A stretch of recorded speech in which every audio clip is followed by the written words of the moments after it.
Jadi ceritanya Betty LaVea itu kan dia lulusan ekonomi terbaik di salah satu universitas di Columbia. Terus dia melamar kerja di Ekomoda. Tapi itu caranya dia masuk tuh nggak berdasarkan seleksi kompetensi gitu loh.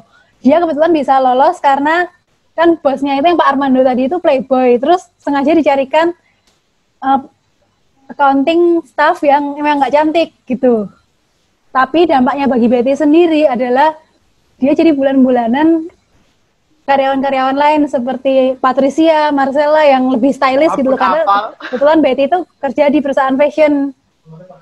Jadi dengan penampilannya seperti itu, dia mungkin diterima sama Pak Armando, tapi tidak diterima sama orang-orang lain yang lebih senior dari dia gitu. Yang merekrut Pak Armando sendiri atau istrinya Pak Armando atau gimana? Pak Armandonya sendiri. Oh. Oke. Sepertinya Pak Armando sendiri atau mungkin ada orang lain yang memang sengaja memilihkan kandidat yang tidak cantik supaya Pak Armando tidak mendekati gitu. Ya. Ya, sudut pandangnya bukan sudut pandang kita asesor yang mau mencari orang. Ya dari asesor yang orang juga. Jadi yaitu organization, person job fit dan person organization fit. Terus aja. Person organization fit itu adalah, person job fit dulu adalah kecocokan kandidat dengan pekerjaan. Sedangkan person organization fit itu dengan organisasi. Apa yang terjadi jika cocok? The wrong man on the wrong place itu ya ketika dua-duanya tidak memenuhi kriteria. Misalnya person dia kompeten, person organization fitnya juga kurang.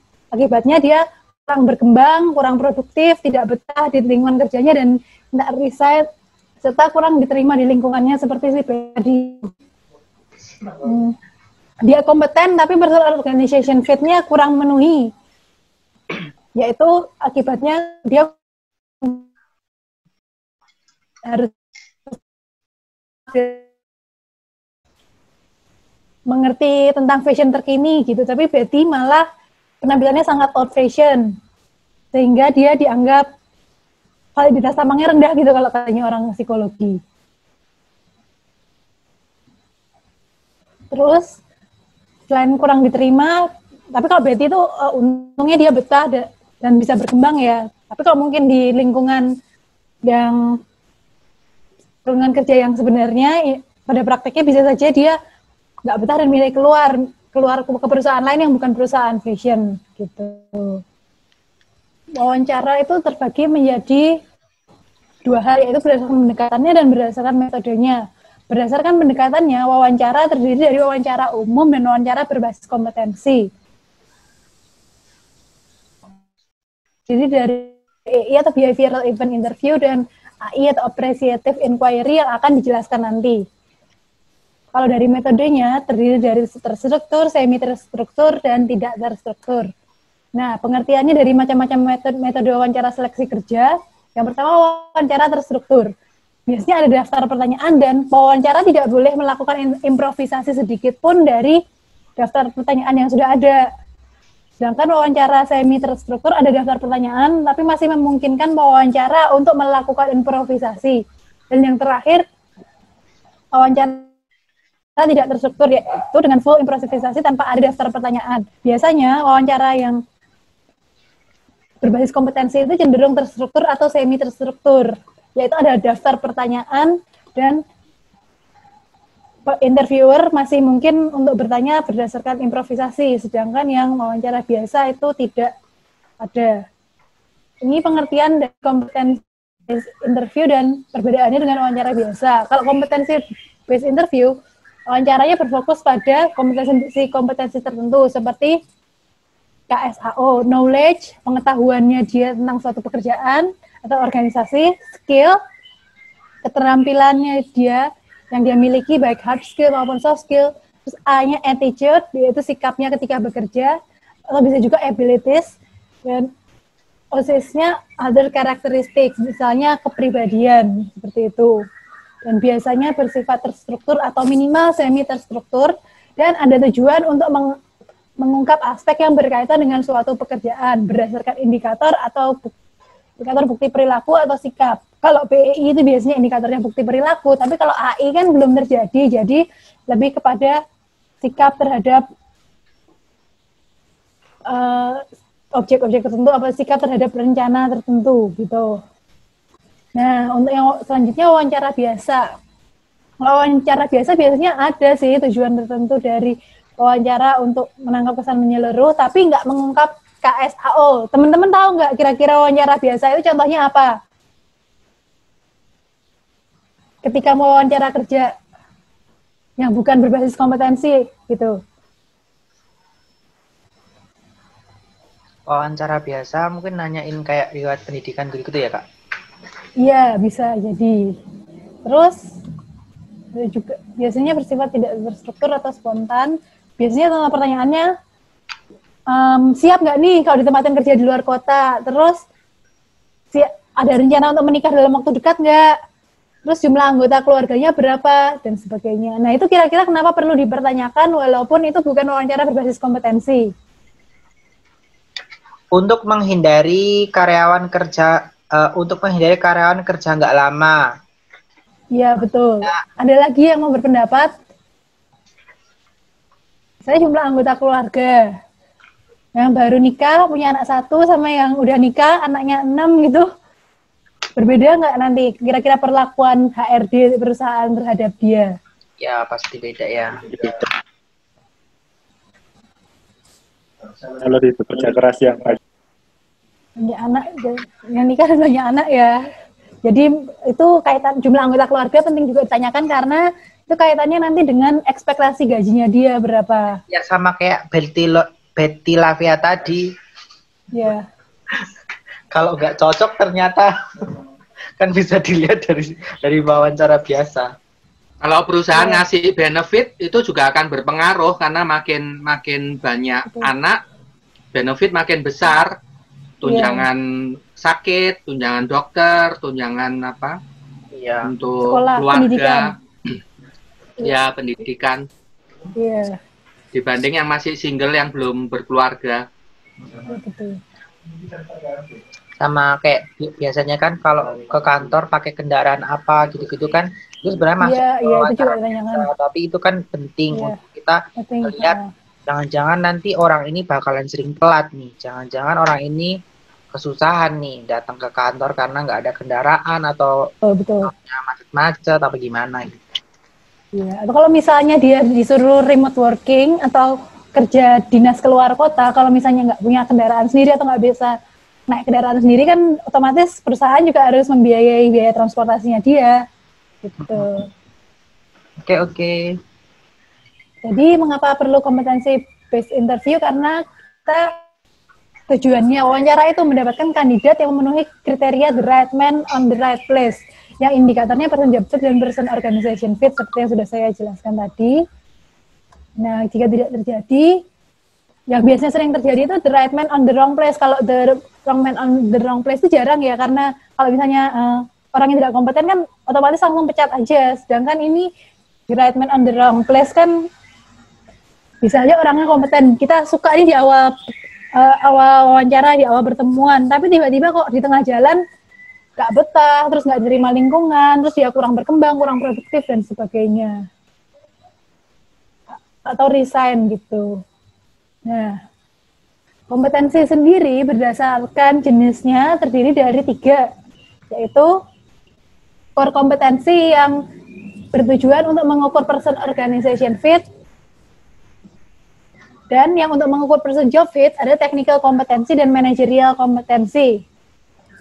Kalau core kompetensi biasanya diperguna untuk mengukur person organization fit dan digunakan untuk seluruh posisi jabatan, baik itu manajerial maupun staff atau non-manajerial. Nah, core kompetensi itu berkaitan dengan visi, misi, nilai, tujuan perusahaan. Sedangkan yang untuk mengukur person job fit pertama, technical kompetensi, biasanya untuk mengukur person job fit pada jabatan staff atau officer. Misalnya Betty Lavia tadi accounting itu technical kompetensinya membuat laporan keuangan. itu berkaitan dengan pekerjaan-pekerjaan yang bersifat teknis. Sedangkan yang kedua adalah manajerial kompetensi.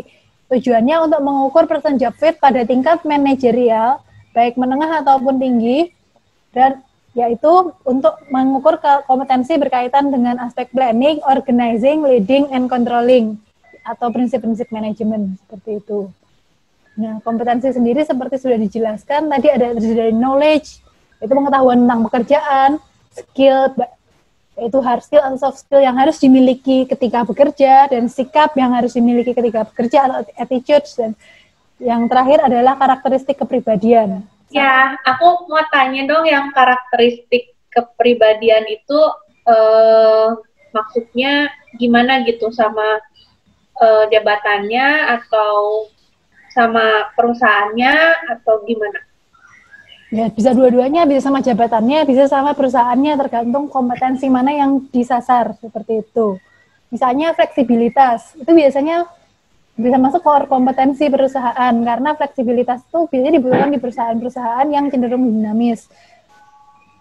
Oh, Mbak, kalau Mbak, nggak apa-apa ya Mbak aja. Kalau tadi kan kayak fleksibilitas atau apa, nah boleh nggak boleh tahu nggak maksudnya ada karakteristik ini apa sih? Kayak tadi misalnya, oh ternyata ada fleksibilitas di sana. Karakteristik itu yang lebih ke arah mana sih? Contohnya apa gitu selain fleksibilitas? Selain fleksibilitas ya? Misalnya core kompetensi, misalnya ini yang nanti misalnya Betty Lavia kan mau jadi perusahaan fashion gitu. Nah, visi misi perusahaan fashionnya itu ingin menjadi perusahaan fashion terkemuka.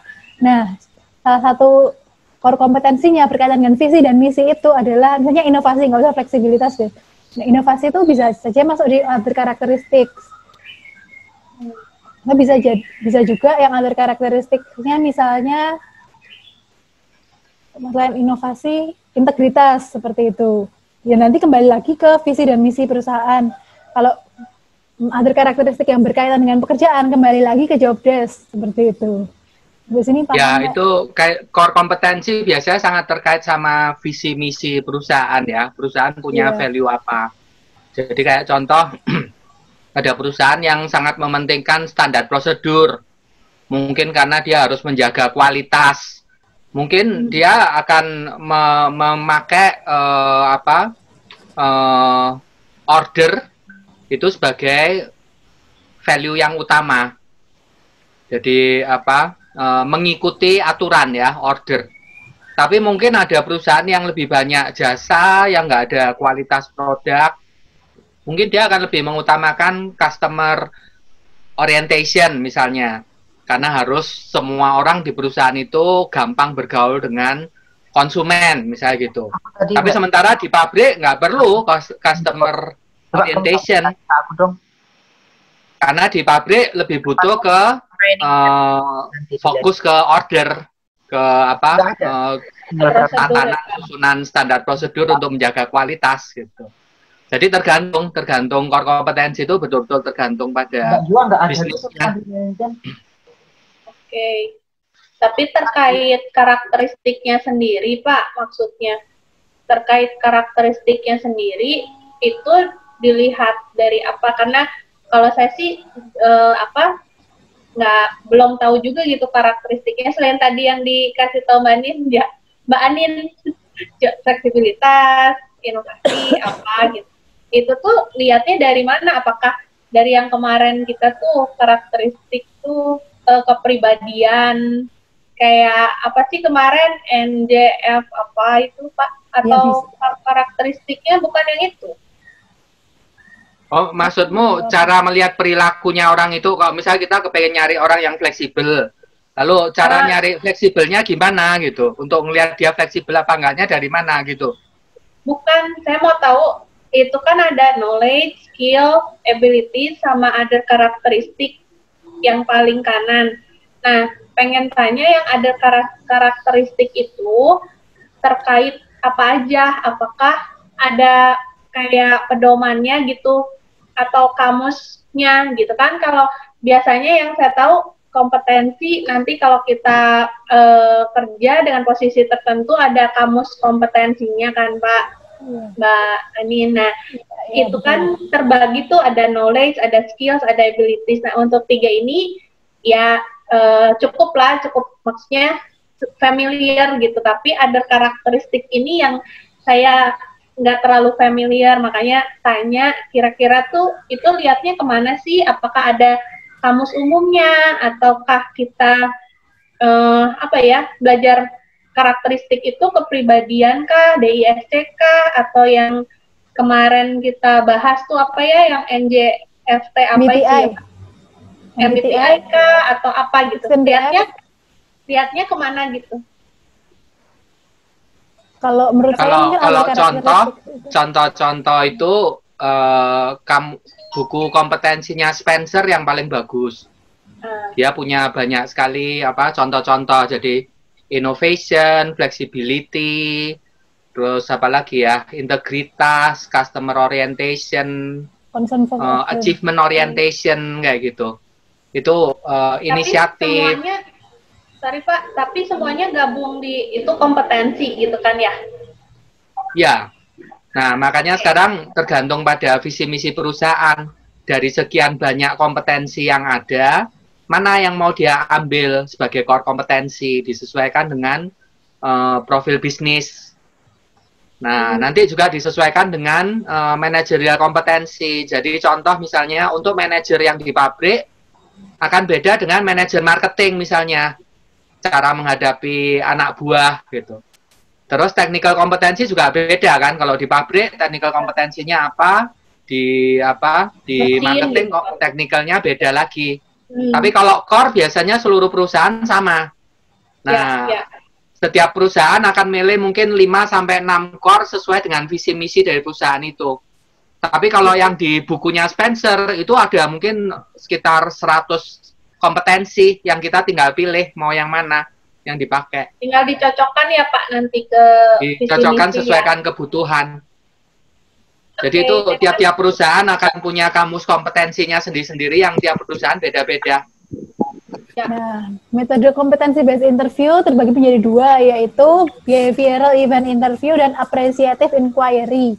Kalau behavioral interview itu mengungkap bukti perilaku kandidat di masa lampau. Siklusnya yaitu STAR, situation or task, action, dan result. Dan yang satunya appreciative inquiry, yaitu mengungkap potensi perilaku kandidat di masa mendatang. Jadi dia belum punya pengalaman tapi berandai-andai kalau dihadapkan pada situasi tertentu kira-kira apa yang akan dia lakukan, seperti itu. Siklusnya 4D, yaitu dream and discover, design, destiny. Selanjutnya untuk menyusun kompetensi based interview. Yang pertama, pahami dulu visi, misi, nilai, dan tujuan organisasi. Selanjutnya merancang technical atau managerial kompetensi berdasarkan jabatan mana sih yang nanti mau kita rekrut, mau kita wawancara. Kalau teknik jabatannya staff, technical. Kalau jabatannya manajer, manajerial. Selanjutnya tentukan, setelah tahu nih core kompetensinya sama technical atau manajerial kompetensinya, dari masing-masing kompetensi itu kita tentukan definisinya berdasarkan definisi dari masing-masing kompetensi berdasarkan kamus kompetensi. Sumber kamus kompetensi bisa dari Harvard, Spencer & Spencer, High Group, Kemenq, dan lain-lain. Setelah kita tahu definisinya, kita tentukan gradingnya. Grading yaitu tingkatan dari core atau technical atau managerial kompetensi berdasarkan bukti indikator perilaku tertentu. Bagaimana yang pantas di skor 1, 2, 3, sampai 5. Itu grading itu relatif biasanya tergantung si pembuat pertanyaan. Kalau yang nggak memunculkan sama sekali, ada yang kadang nyikor 0, ada yang kadang nyikor 1, ada yang kadang nyikor minus, seperti itu. Selain grading dan definisi, ada juga gray block. Gray block itu batasan minimum kompetensi yang diharapkan kandidat supaya dia bisa lolos seleksi wawancara. Seperti itu. Selanjutnya, tentukan metode wawancaranya, apakah mau pakai BEI atau AI tergantung tujuannya, beserta pertanyaan yang mengungkap masing-masing kompetensi. Oh iya, kamus kompetensi itu selain dari Harvard, Spencer & Spencer, dan lain-lain, bisa juga didefinisikan oleh perusahaan sendiri. Tapi biasanya sih mengacunya ke Harvard, Spencer & Spencer, High Group, Kemenkyu, dan lain-lain. Next.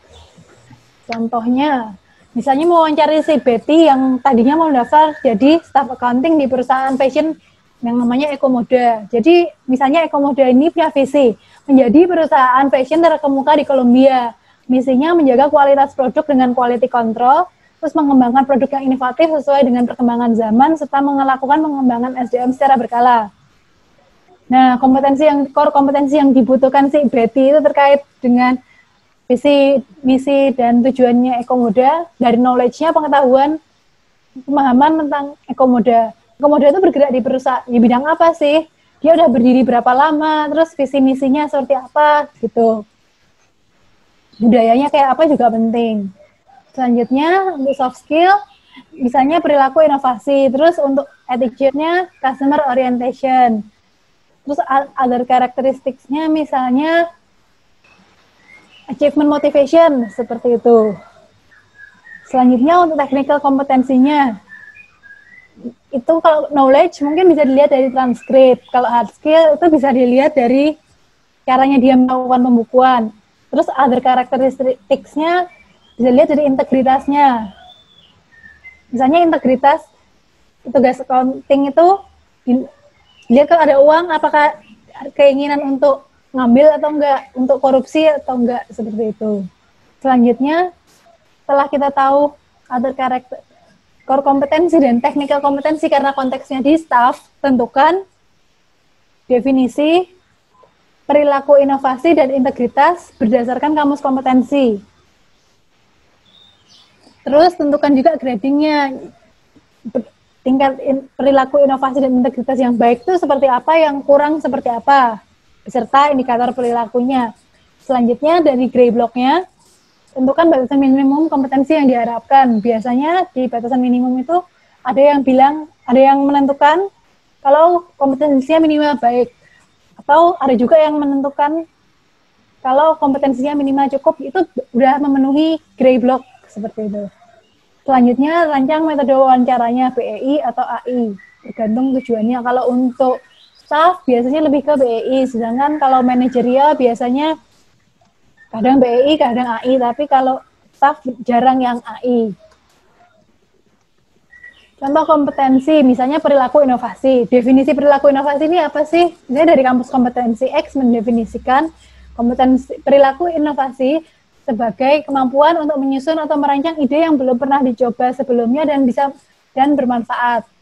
Nah, grading dan grade block-nya, gradingnya dari 0 sampai 5. 0 tidak ada kompetensi, belum menunjukkan sama sekali. 5 sangat baik, yaitu membuat ide baru dengan action plan yang detail dan menguntungkan semua pihak. Seperti itu. Tapi grade block-nya nggak sampai sangat baik, baik aja udah oke. Yaitu yang indikatornya baik, membuat ide baru dengan action plan yang detail dan mempertimbangkan dari setiap action plan. Walaupun itu belum terbukti, setiap action plan-nya bermanfaat bagi banyak pihak, seperti itu. Tapi boleh juga perusahaan itu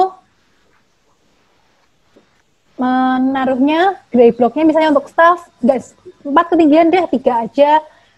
Misalnya cukup dia dengan membuat ide baru dan menyusun action plan yang detail, nggak perlu sampai mempertimbangkan dampak, seperti itu. Contoh pertanyaan wawancara kompetensi perilaku inovasi, kalau misalnya BEI, situation atau task-nya, ceritakan tentang situasi di luar dugaan yang pernah Anda alami, misalnya ketika skripsi. Terus action, ceritakan hal yang Anda lakukan pada saat itu, dan result-nya ceritakan hasil atau dampak dari apa yang sudah Anda lakukan. Misalnya hasil atau dampaknya, misalnya yang dilakukan itu ketika ada situasi di luar dugaan, saya minta bantuan teman dan keluarga. Terus result-nya ya cukup signifikan, di mana skripsi saya tetap bisa selesai tepat waktu, walaupun nyaris molor gitu. Itu berarti nilainya sudah 4 kan, karena udah melakukan hal-hal yang di luar dugaan dan action plan-nya gitu. Terus yang dari AI-nya, Yang pertama, dream atau discover. Bayangkan atau ceritakan harapan Anda terhadap perusahaan Ekomoda ini. Desainnya ceritakan hal yang Anda lakukan atau rencana Anda berkaitan dengan harapan Anda terhadap Ekomoda. Selanjutnya yang destiny ceritakan kemungkinan yang akan terjadi jika hal tersebut dilaksanakan atau dilakukan atau diimplementasikan terhadap Ekomoda. Misalnya harapannya saya ingin Ekomoda menjadi perusahaan fashion terkemuka di Kolombia. Nah, apa yang akan Anda lakukan? Misalnya, mempromosikan Ekomoda melalui media sosial, terus banyak menjualkan baju, terus membuatkan website, seperti itu. Nah, untuk destiny-nya, apa yang akan terjadi jika hal tersebut diimplementasikan? Misalnya, dalam 2-3 tahun ke depan, Ekomoda akan menjadi perusahaan fashion paling terkemuka di Kolombia. Seperti itu. Selanjutnya, tips menghadapi CBI. Bagi interviewee. Yang pasti persiapkan fisik dan mental. Terus nggak cuma itu, pelajari juga budaya perusahaan dan pekerjaan yang dilamar. Nah, ketika ditanya pewawancara, bersikap rileks aja, jangan kelihatan gugup. Serta fokus mendengarkan pertanyaan dari interviewer. Maaf, ini bukan jawaban. Dan yang paling penting adalah just be yourself, yaitu jangan terlalu banyak atau berusaha untuk mengarang cerita. Kalau Anda tidak diterima, ya bukan berarti Anda tidak kompeten. Bisa saja Anda tidak masuk kriteria person organization fit, seperti itu. Pasti akan ada perusahaan lain yang lebih menerima Anda dan lebih cocok untuk membuat Anda berkembang. Seperti itu. Bagi interviewer, nggak kalah penting juga nih bagi interview. Nggak cuma bagi interview aja, tapi bagi interviewer juga. Interviewer juga harus mempersiapkan daftar pertanyaan dan mental untuk nanti mewawancarai interview. Fisik juga diperlukan. Kalau misalnya interviewernya sakit, bisa saja interviewer melakukan kesalahan atau error dalam menilai interviewee gitu misalnya.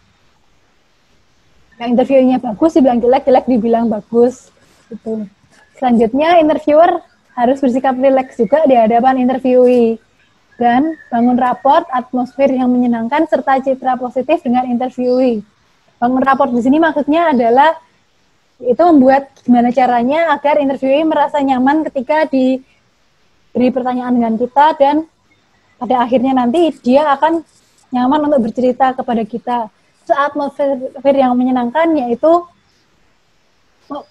membuat interviewee rileks sehingga interviewee merasa nyaman untuk bercerita dengan kita dan terakhir yang tidak kalah penting adalah citra positif.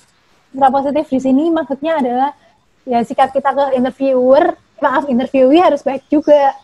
Kalau misalnya interviewee lagi jawab pertanyaan tapi dikit-dikit kita potong, dikit-dikit kita sela, terus kita banyak menghakimi, nanti interviewee-nya akan ilfeel dengan interviewer dan malah menceritakan keburukan interviewer kepada calon kandidat lain. Misalnya, jangan daftar di perusahaan X dong, itu HRD-nya galak banget, kan nggak mau kan ya. Nah, selanjutnya, yang terpenting bagi interviewer, kalau interviewee harus mendengarkan pertanyaan interviewer harus fokus dan mendengarkan jawaban interviewee dengan empati. Yaitu misalnya interviewee menjawab, kita beri afirmasi positif dulu, misalnya, oh gitu ya, oh bagus tuh, tapi jangan langsung dikit-dikit disela atau dihakimi seperti tadi. Misalnya kurang jelas, bisa ditanyakan, coba bisa diulangi, tadi maksudnya apa, seperti itu. Nah, selanjutnya yang tidak kalah penting adalah probing untuk mendapatkan informasi yang mendalam dan sesuai dengan pertanyaan. Jangan sampai tanyanya apa, jawabnya apa. Nanti skornya di grading malah 0 semua, atau 1 semua, atau 2 semua. Padahal dia, kalau misalnya kita pinter memprobing, saja skor aslinya 3, 4, bahkan 5. Seperti itu kan nanti kasihan interviewnya. Terima kasih atas perhatiannya. Semoga materi ini dapat bermanfaat untuk kita semua. Oke, terima kasih Kak Anin. Ada bedanya nggak, Teh? Boleh tanya deh. Ada bedanya nggak apa online sama kelemahan kelebihannya?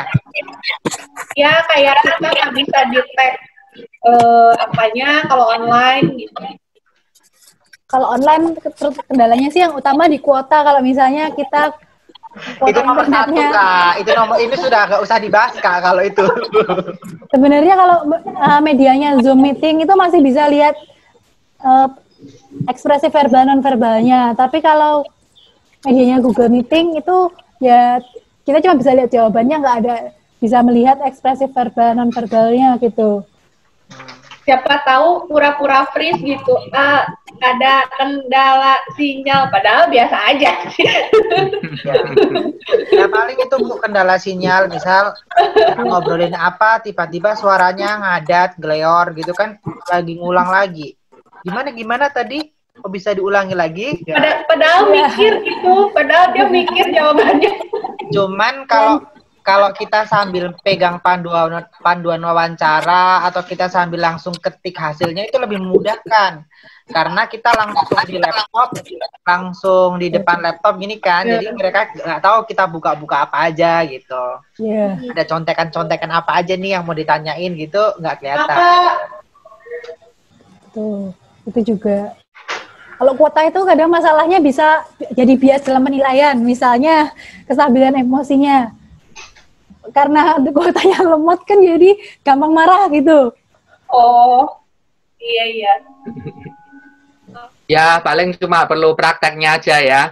Sama contoh-contoh kamus kompetensi yang bermacam-macam, karena tiap perusahaan punya model yang berbeda-beda kamus kompetensinya.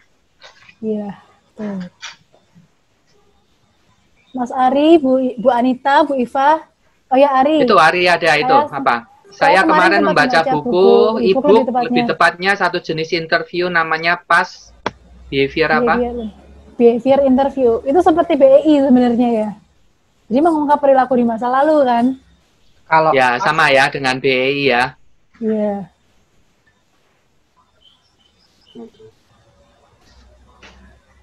Tapi ini lebih tua sih ceritanya. Lebih apa?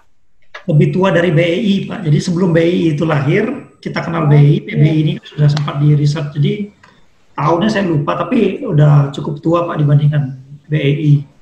Cikal bakalnya BEI mungkin ya, disempurnakan jadi BEI.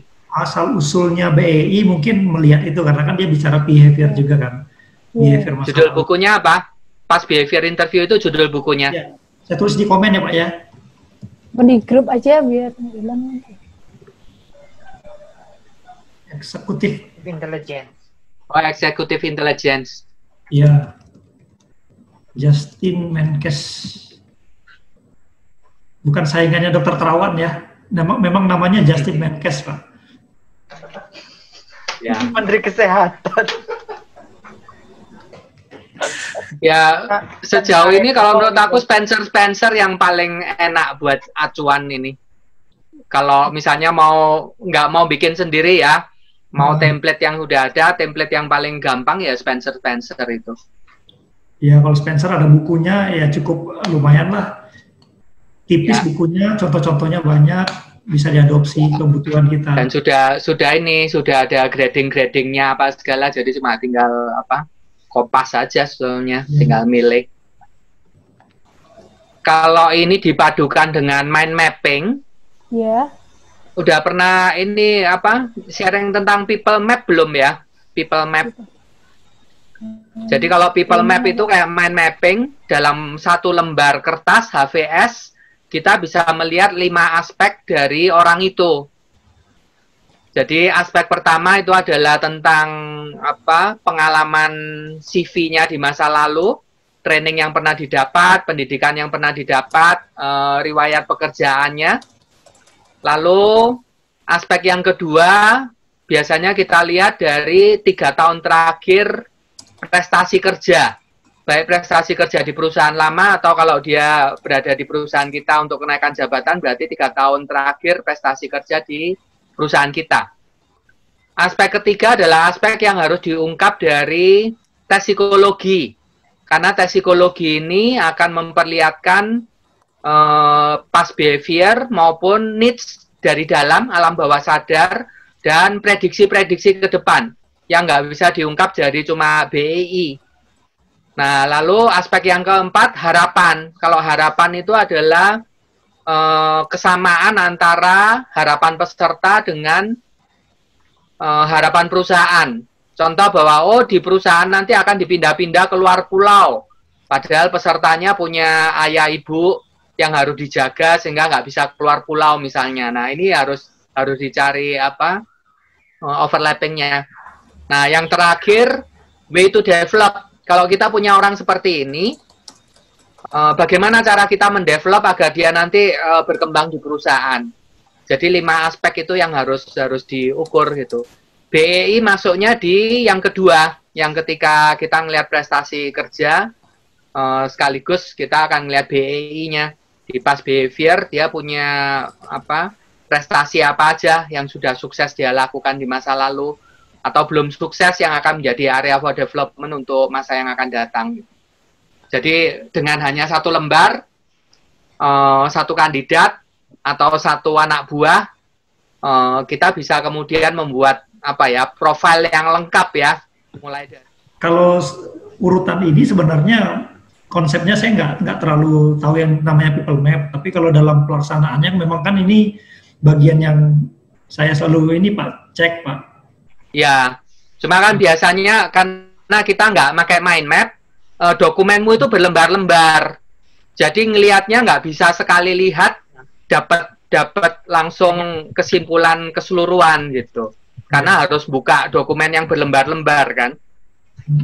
Kalau report assessment apalagi udah managerial level kan bisa sampai 20 lembar gitu. Nah, kalau people map ini cukup 1 lembar kita bisa ngelihat keseluruhan. Kelihatan ya? Jadi ini adalah bagian ID atau bagian CV, riwayat kerja, riwayat training. Ini adalah performance appraisal terakhir, 3 tahun terakhir, strength weakness. Nah, BEI masuk di sini. Kita ngelihat behavior di masa lalu. Lalu ini adalah potensi area. Ini hasil assessment tes psikologi. Orang manajemen dia hanya menggunakan yang aspek kedua, dia tidak menggunakan aspek psikologisnya. Tapi kalau orang psikologi biasanya pakai ini dan juga pakai ini gitu ya. Biasanya yang anak psikologi lebih lengkap. Lalu development career plan ini yang dari pribadi dan perusahaan harus dicari kombinasinya. Dan way to develop itu harus dilihat apa aja sih yang dibutuhkan untuk orang itu bisa dikembangkan lebih jauh. Siang Mas Hardi, Ko Eko, ya, siang Bu Yeni. Bu Anin keren pemaparannya. Aku mau itu dong di-sharing bagaimana menghadapi kandidat yang fake good atau fake bad. Terus apa yang bisa dipakai, terus biasanya BI, tapi yang di pengalaman Mbak Anin aja. Itu aja, terima kasih. Ya kembali lagi sih pengalaman saya lebih ke PI, dia suruh nunjukin buktinya mana sih. Kalau misalnya sudah melakukan yang itu, yang katanya fake good atau fake bad. Nah, kalau buktinya ternyata nggak ada bukti atau buktinya masih ngabstrak, kan disitulah ketahuan kalau dia emang fake good atau fake bad gitu. Biasanya kan ada grading-gradingnya. Kalau udah gradingnya melebihi gray block, itu bukti perilaku sama dampak positif dari apa yang dia lakukan sudah terlihat seperti itu, Bu. Oke, Bu Anin, terima kasih. Iya, sama Bu. Sebetulnya mau pakai istilah BEI, CBI, atau tadi ada PBI, ya semuanya sebetulnya ya tujuannya itu ya, mengungkap semaksimal mungkin job fit sama organization fit-nya itu. Sebetulnya itu sih. Nah, sebelumnya kan saya pernah ikut webinar juga. Nah, itu sebelumnya dia yang terakhir itu buat kriteria keterima atau enggaknya ada kayak terakhir itu chemistry. Jadi nanti selain nego gaji, terus nanti selain dari interview awal juga dari teknik-tekniknya itu seperti apa, skillnya dia seperti apa, yang terakhir itu dari chemistry. Nah, kadang chemistry sendiri ini yang nggak bisa kita jelasin kan, atau susah gitu, gimana? Itu menurut Ibu sendiri gimana, Bu? Chemistry tergantung chemistry sama mana nih, sama interviewer dengan interviewee atau interviewee dengan perusahaan. Dari bisa dua hal itu, Mbak. Perusahaan, misalnya gini nih, kalau chemistry-nya interviewee dengan interviewer jelek, pas wawancara itu biasanya interviewee sering tak fokus atau tidak bisa menjawab pertanyaan dari interviewer, sehingga interviewernya ilfeel istilahnya gitu. Ketika ditanya apa, dia menjawab apa. Terus banyak faking good-nya seperti itu, sehingga chemistry-nya buruk. Sebaliknya, chemistry interviewee dengan perusahaan di masa mendatangnya lebih berkaitan dengan apakah jawaban-jawaban yang dia lontarkan ketika wawancara itu mendukung core kompetensi atau enggak, dalam artian batas minimum grade block untuk core kompetensi atau tidak, seperti itu. Itu ketika terjadi chemistry dengan perusahaan. Jadi chemistry lebih berkaitan antara kecocokan, baik kecocokan antara interviewer dengan interviewee atau interviewee dengan perusahaan yang dia lamar. Kadang-kadang gini, kita dengan interviewee merasa cocok, kita suka gitu ya. Tapi kita tahu bahwa ini nanti akan jadi anak buahnya bapak ini, dan bapak A ini punya ciri-ciri seperti ini, kayaknya dia nggak bakal cocok deh. Bisa jadi seperti itu, sehingga akhirnya kita nggak menyarankan meskipun kita sendiri suka, karena kita anggap dia nggak akan cocok menjadi anak buah dari klien kita. Ya, betul. Jadi malah bagian chemistry yang paling susah di ini ya. Iya, kadang kan udah sesuai nih, technical skill-nya udah dapet, udah sesuai sama yang diminta sama perusahaan di awal gitu kan. Tapi ternyata pas lagi pelaksanaan interview, nggak tahu kenapa kok dapet gitu chemistry-nya, entah itu dari si pewawancaranya atau si pesertanya sendiri gitu, entah dari kepribadiannya atau dari chemistry nggak bisa kita kendalikan. Makanya kalau kita adalah istilahnya provider yang nanti akan memberi ke end user, harusnya kita ngasih 2-3 pilihan, sehingga kemudian end usernya bisa memilih dari 3 kandidat yang kita ajukan. 3 kandidat itu sudah memenuhi semua kompetensinya, terus tinggal ini A, B, C gitu. Kadang-kadang hanya karena yang ini rambutnya keriting, yang itu rambutnya lurus gitu aja udah chemistry-nya nggak dapet gitu, gara-gara dia punya pengalaman masa lalu pernah ditinggal pacarnya yang rambut keriting gitu, jadi terus nggak suka sama orang rambut keriting hanya gara-gara gitu. Atau mungkin ada preferensi tertentu, ya nggak tahu, namanya chemistry ya. Buat satu orang dia bisa jatuh cinta sama hidung pesek, buat orang lain dia nggak suka hidung pesek gitu, itu kan chemistry. Bagaimana menghindari membedakan chemistry sama halo effect? Gitu aja, terima kasih. Kalau halo effect itu biasanya terjadi antara interviewer dengan interviewee di awal wawancara, yang membuat interviewer dalam menilai tidak objektif, seperti itu. Sedangkan kalau chemistry itu berkaitan dengan ya sama halo effect, tapi kalau chemistry dilihat antara misalnya atasan user dengan kandidat, seperti itu. Waktu itu pengalaman di Astra, kan kita itu punya tugas untuk mencari kurang lebih setiap bulan itu sampai 4.000 rekrut untuk keseluruhan unit perusahaan di bawah Astra, ada 400 perusahaan gitu ya. Jadi kalau di total tuh tiap bulan harus bisa mensuplai 4.000 kandidat. Nah, itu yang sering kali terjadi adalah satu perusahaan minta kita selalu ngirim 3-5 kandidat. Lalu dia interview, dia akan milih 1 gitu. Nah, 4 kandidat yang nggak kepilih akan ditawarkan ke perusahaan yang lain lagi. Nah, itu yang disebut chemistry gitu. Kita kita udah nebak, wah kayaknya yang ini yang kepilih, ternyata enggak loh, bisa jadi kemudian orang itu enggak milih itu, malah milih yang sebetulnya bukan kita unggulkan gitu. Dan ketika kita tanya-tanya lebih lanjut, ya nggak bisa dapat apa-apa, nggak ada clue gitu. Mungkin cuma ketika ketemu orangnya ada yang lebih senang dengan si A, sementara yang lain lebih senang sama si B gitu. Yang kita pastikan bahwa 5 kandidat yang kita kirim kompetensinya semua terpenuhi. Cuma itu doang. Masalah bahwa nanti end user akan milih kandidat yang mana, betul-betul kita nggak punya clue apapun. Berarti tetap di akhir kita sudah pilih terbaik dari yang terbaik ya Pak ya. Misal kita butuhnya harusnya 1 orang, berarti kita minimal sediakan 3 untuk kita kasihkan ke usernya untuk dia milih gitu ya. Ya, dan 3 itu harus sudah kompetensi grey block-nya harus terpenuhi dulu. Ya.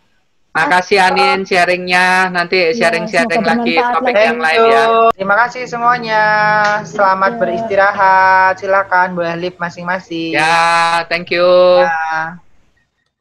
Thank you for watching our video. Don't forget to like, comment, and subscribe.